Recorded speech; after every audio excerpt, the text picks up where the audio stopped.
niya at nagtataka kung ano ang mangyayari kapag nalaman nito na nakikipag-date siya sa pinakamatalik na kaibigan nito. Desidido, nagpa siya si Lucy na siya na mismo ang haharap sa sitwasyon at nagsimulang mag-type ng mensahe para sabihing nakikipag-date siya kay Doohan, ngunit biglang napagtanto na na-block siya ni Songjiang na nag-iwan sa kanya na nagulat. Kinabukasan, dumating si Lucy sa bago niyang pinagtatrabahuhan. Ipinaliwanag ng isang kasamahan sa trabaho ng maikli ang kanyang mga tungkulin at pagkatapos ay ipinakilala siya sa kanilang team lead, si Shilu. Hindi siya nakilala ni Lucy, pero agad nakilala ni Shilu si Lucy bilang ang batang nagbuhos ng tubig kay Jiang noong gabing iyon. Nang hindi pinakinggan ang paliwanag ni Lucy, sinimula ni Shilu siyang bulihin, nagdagdag ng napakaraming trabaho para sa kanya, at pagkatapos ay hiniling na mag-print ng isang bagay mula sa printer ng opisina. Nang nahihirapang intindihin ni Lucy, sumagot si Shilu, taga-ibang mundo ka ba? Hindi ka ba marunong gumamit ng printer? Nahiya at napahiya si Lucy. Nang gabing iyon, nakaupo siya sa labas ng opisina, at tinawagan siya ng kanyang ina para tanungin kung paano naganap ang kanyang unang araw.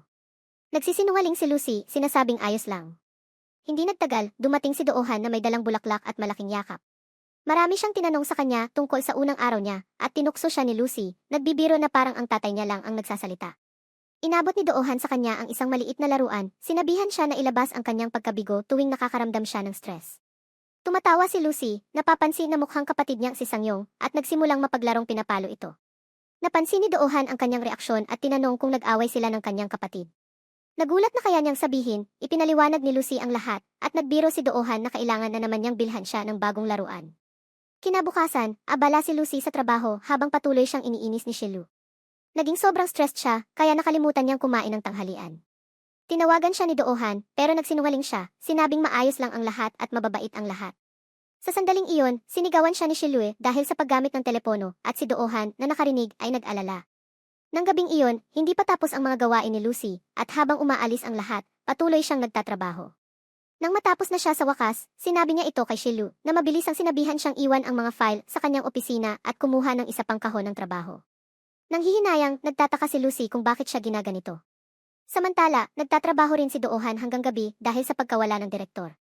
May dumating na delivery para sa kanya na may pangalan ni Lucy. Nagtatanong ang mga kakilala niyang curious kung pwede silang bigyan, pero tumatanggi si Doohan. Kumuha siya ng larawan ng pagkain at ipinadala ito kay Lucy, nagpasalamat. Siya at tinatanong kung nakakain na siya. Inamin ni Lucy na hindi pa siya, at nang tanungin ng isang kasamahan kung bakit pa siya naroon, iginiit ni Doohan na hintayin niya ito at huwag umuwi ng mag-isa. Mabilis niyang tinapos ang kanyang pagkain at umalis para sunduin siya. Pagdating ni Doohan, tahimik siyang tumingin sa kanya.